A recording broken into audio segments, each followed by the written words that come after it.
Hey guys, it's Dan, your host of your Dan's Reviews, and today I'm back for another video for Fear the Walking Dead. And in today's video, we're going to be doing our weekly Q&A video leading up to the 4th episode of the final season. And in this one, we're going to start with a major question that we all have right now leading into episode 4, which is, will we finally be able to find out exactly what happened to Duane? Dad, help me! I waited too long. Listen, baby, I'm coming for you. They will kill you if you don't tell them what happened.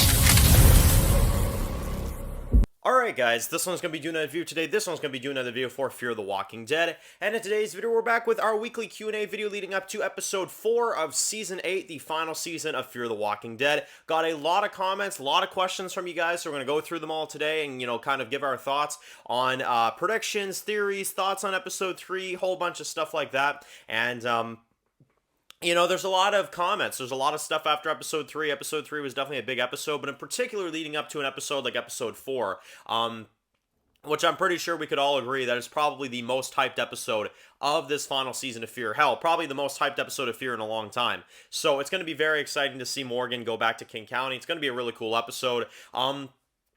But the first major comment that I wanted to go into comes from the first question, which comes from Lucas, who says, Dan, do you think that we will get a confirmation on Duane in this episode? Or do you think Fear the Walking Dead is going to pull something stupid and Duane is like a Padre lieutenant or some crap like that? It's something that Fear would pull. What are your thoughts, Dan? So, yes, I definitely think we're going to get some sort of confirmation on Duane, although I do not agree with those people who say that he's alive. I think that is a stupid theory. I don't even know how the hell that happened. For anybody that likes that theory, you're probably not going to like me too much right now, because I think that theory is absolutely ridiculous. That Duane is alive the entire time, and he's just been out there for all these years and doing his own thing and whatever. I know that in TV and in media, when we don't see something, there's no guarantee they're dead. But that is what made Morgan so interesting for all these years, is because he lost his son getting torn apart by his own mother, right? His wife that he couldn't put down, devoured his son, and he then finally had it in him to put his wife down. To me, that is definitely one of the greatest stories told in The Walking Dead. And, the death of Duane really is what molded Morgan into what he is now. To take that away from him would make no sense. And Duane being alive would just be absolutely ridiculous. Not to mention, I don't think Duane would be hanging around in King County for like 12 years. You know what I mean? It just makes no sense to me. I think Duane is absolutely dead. And I honestly hope, I really am crossing my fingers that these writers could do something good. Maybe I have too much faith in Ian and Andrew. But I really hope that they can actually show us the dead corpse of Duane, or even a zombified Duane, or whatever. Just to give us that confirmation, just to give us that clarification that Duane is dead. He really is dead. He's not out there roaming around somewhere collecting kids for Padre. You know what I mean? It's like, let's get a real confirmation here, It would really be nice. And I do think Duane is dead. I think he's been dead the whole time. And to be honest, I think we probably will get a corpse of his in this episode. Because if they're showing Jenny in the trailer, if they're showing her dead corpse, I feel like they'll show Duane as well too. If that's like already in the trailer, then I feel like they're saving Duane for the actual episode, which will be cool. I'm down for that. I think that'll be really, really good. And I think that would help out a lot with all these stupid theories going around. So yeah, no, Duane dead for sure. I don't think he's Padre. I don't think he's out there on his own. I think Duane has been dead for a long, long time, and we're going to find that out later on. So that theory always drove me nuts. I don't know why. It would ruin so much of Morgan's character. It would take such a jab at his character. And I don't want that, especially because we already got to call him Nightingale and all this crap like that with him collecting kids from Padre. You've already messed his character up enough lately. So honestly, yeah, leave him alone. Let, the kid be dead. Let the wife be dead. And move on. You know what I'm saying? Like, move on from that stupid theory. I think it's absolutely ridiculous that Duane would be alive. And I don't think he is, to be honest. I really don't think so. Next one comes from Paul, who says that, Dan, I'm really getting sick and tired of Fear the Walking Dead using the same soundtrack every time. I swear the Nick Clark death scene music has been used at least 3 or 4 times now on repeat for every emotional scene in the show. Dan, this show used to have music that was the tier of the main Walking Dead, and now they're just reusing tracks and going cheap. If I hear that Nick death music track one more time, somebody's getting hit in the nuts. So I found found this comment really hilarious, but it's true though. That's the thing. Like, it's funny, sure, but it's absolutely true. I understand completely what you're talking about. When Nick died, they used the music there. Fine. You know what I mean? You use it once, whatever, cool track. John Dory died, they used it again, you know what I'm saying? And I think they used it another time when, like, Alicia was going to blow her brains out in 7:15, if I'm remembering that correctly. And I think there was probably, like, another time or two that I'm probably just forgetting. But point being, they have used that music a lot. No, Daniel, when he was about to kill Strand in 7:14, they used it there too, when he remembered Ophelia. That's 4 times. And there's probably more times that I'm you know, probably forgetting. But point being, yeah, they have used that track way too much. And I guarantee you they're going to use it again. Watch. I guarantee you they're going to do it again. If there's an editor at Fear the Walking Dead right now, they're probably like, oh, Dan said that, we better change that. But no, seriously, Fear the Walking Dead. If anybody that works on Fear is watching this video, get rid of that frickin' music. That music is so awful. It was good for the one time, I agree.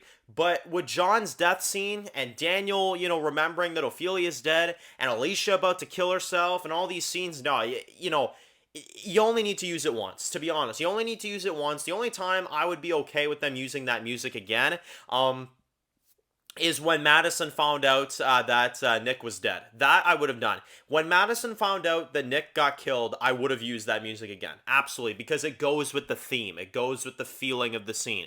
But for everybody else, like, yeah, no, that's ridiculous. It's like that Reborn track. You know, you remember in Season 6, Episode 1, when Morgan was coming after Virginia, they used, like, that really badass Western theme, and then all of a sudden June started having it, and then Morgan used it again in Season 7. It's like they overused it, you know? It really goes to show you sometimes, like, Fear really does overuse tracks. In particular in the Ian and Andrew era, oh my god, it's awful. Absolutely terrible. Next one comes from Odette 2, or Odetta. I'm probably really butchering that name. Do you think Madison's actually going to find out exactly what happened to her kids? We know that she knows that Nick is dead. We know that, you know, she knows that he got shot. She knows that he was killed, and that Morgan, Victor, and Luciana and Alicia were all there. But she doesn't really know that Alicia might still be out there. That's one thing she doesn't know. I think they just straight up told her, like, yeah, you know, Alicia's just dead, you know? I don't know why Morgan would do that, but it's, you know, again, Fear logic, you know? But yeah, Madison, here's the thing that's bothering me every time I hear her, you know, talk about Nick and, you know, that whole kind of thing is like, and then especially Daniel in episode 3 talking about, like, how, like, Charlie might be alive or not. I'm like, people, is anybody gonna mention that she was the idiot that killed Nick? Like, I think that's the part that's driving me nuts the most, is that it's like, okay, cool, Madison knows that, you know, Nick is definitely dead and Alicia could be dead, you know, but for God's sakes, is anybody gonna ever tell her that Charlie is the one that killed Nick, or is that just gonna be forgotten forever? You know what I'm saying? Because I don't even know if Charlie's gonna be in the final season. Like, are they seriously just gonna skip over that? Like, oh my god, that is absolutely ridiculous. That is lazy writing galore right there. That's absolutely ridiculous. Next one comes from TV Freak, who says that, Dan, do you think we're going to get to see the dead corpse of Duane in this episode? Also, if Grace bites the dust and dies in this episode, how do you think that's going to happen? So, obviously the Duane thing we've already talked about. I think that we will see his corpse in this episode for sure. I think they're going to, you know, kind of close that book, if you will. But as for Grace, now, yes, I do think Grace is going to die very, very quickly here. I don't really, you know, I don't know if it's going to be this episode or if it's going to be episode 6, because I know that's, you know, also a very big Morgan episode. But in terms of, you know, Morgan and him losing Grace and how do I think that's going to go down, I think it's definitely going to be Padre, something to do with Padre, because we do see that they're after them in this episode. So I think Padre will kill her somehow, although there is still that thing that Morgan wrote on the wall that said Grace turned and Mo ran. So it has to be in a way where Grace is still able to turn into a walker, right? Which is going to be very emotional for Morgan. Now, no offense to Grace, I guess I should say my real opinions on the character. I do not like Grace. I do not like her character. I think her character is very poorly executed. I thought she had decent moments in Season 5, and then I feel like after that she just kind of turned into a whiny idiot, to be honest. Just my thoughts, at least. It's nothing on the actress. I just think the character is not all that good. I think for a love interest for Morgan, they could have tried a little bit better. But yeah, I think Grace is definitely going to die. It's just a matter of when, you know what I mean? It could definitely even be episode 4, and it more than likely is, to be honest. Although it could be episode 6 as well, too, because it's called All I See Is Red. So either one. It'll be episode 4, it'll be episode 6, or hell, maybe in the middle, episode 5. Because we don't know much about episode 5. That one's, kind of low key on the synopsis, right? We don't really know too much about it, but Grace is definitely dead, and I think Padre's going to be doing that, because Padre needs a kill. They need to have a kill on their side. They need to actually show their force, and I haven't really seen that yet, so I feel like Grace will be that character, for sure. Next one comes from Gwilson, who says that, Dan, do you think that maybe this would be one of those situations where the final half of the show, the second half of the season, will actually be better than the first half? Seeing how this is the final season, maybe they put more effort and money into the final half of the show versus the first half of the final season. And do you think that the second half will actually be an improvement from the first half, which is the opposite of what Fear usually does? Which is very true. Usually Fear the Walking Dead, the first half of the seasons are better, and the second halves are kind of, not so good. But in this case, do you think it's going to be the opposite? So here's the thing. The first half, I don't even think it's bad. I just think it's mediocre TV, to be honest. In terms of the second half being better, I would assume so, because I know that Strand is going to be a part of that, so it probably will. They're probably going to invest more in that, as well as the leaks that we've heard as well, too, for the second half, which I'm not going to discuss here, but there's been a lot of leaks going on for the second half that sound really exciting. It sounds like they're doing a lot of really crazy stuff. So, yeah, I definitely think that the second half is probably going to have a little bit more oomph to it, to be honest. But it kind of sucks because there's only 12 episodes. Like, you're telling me you couldn't have tried a little bit harder for these first 6? I know they're doing King County, and I know they're doing some things, but in particular the first 3 episodes, yeah, they could have tried a little bit harder, I feel like, with some of the plots and some of the things that they were doing, absolutely. I feel like there's a lot more things they could have done, and it feels like certain episodes are going more on the cheap side, Like, spending an entire episode in a train, like, yeah, it's, for a 12 episode season, you could have tried a little bit more harder, right? But, it is what it is. Hopefully the second half is an improvement. First half, like I said, it's not bad. It's mediocre TV. That's all there is to it. And the final one comes from Donnie and Crisis, who both have the same comment, which they're talking about how, Dan, do you think that we will see any kind of CRM connection with the Padre, seeing how they're doing the experiments and seeing how they're doing all this stuff, and how they are keeping walkers in shipping containers and all this crazy stuff? Do you think they have some sort of partnership with the CRM? Okay. So after episode 3, I can actually change my response to this question. I do not think that they have anything to do with CRM. I don't.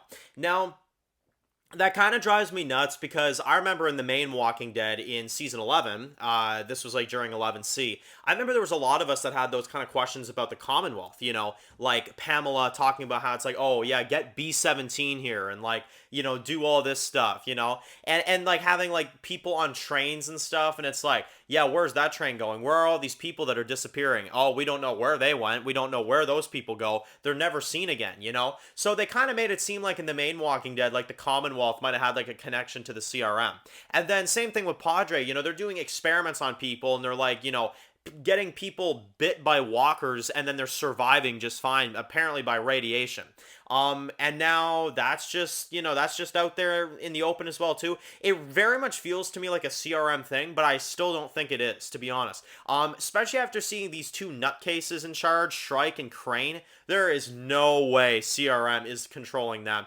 Honestly, all it is to me is just a bunch of dweebs that think they're better than everybody, and they're like, all right, well, radiation worked for this Alicia chick, so let's see if it works on the other Padre kids for some weird frickin' reasons. So even though you talk about how you want to save the kids, yet you're going to risk their lives and have them be bit, knowing full well that there's a chance that this operation will not work. You know what I'm saying? So it's absolutely illogic. It's ridiculous. It's absolutely dumb.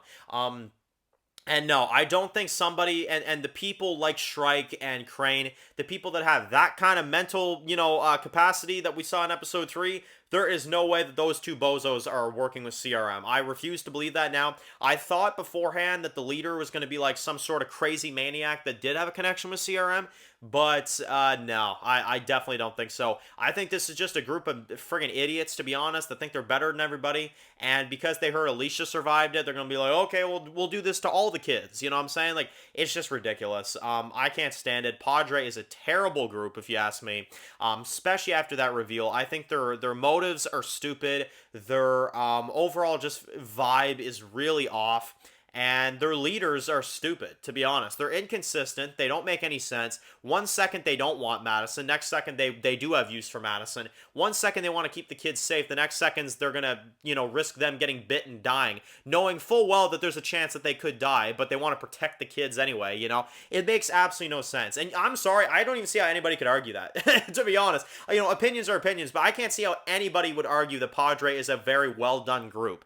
They've got so many plot holes, it's not even funny. So, anyway, those are my overall thoughts. Looking forward to the King County episode in a few days here, guys. Hopefully, you guys enjoy this Q&A video. Hopefully, you guys enjoy episode 4 if you're The Walking Dead. We will do a few more videos before the episode comes out because we do have a few more days for that. But anyway, post your comments below. If you're new to the channel and you enjoy this video, make sure to click that subscribe button so you don't miss any other videos for Fear the Walking Dead. Make sure to follow me on Dan's The Walking Dead reviews on Instagram, guys. And of course, I'll see you guys really soon for more videos for Fear the Walking Dead. Enjoy the rest of the day, guys, and peace out.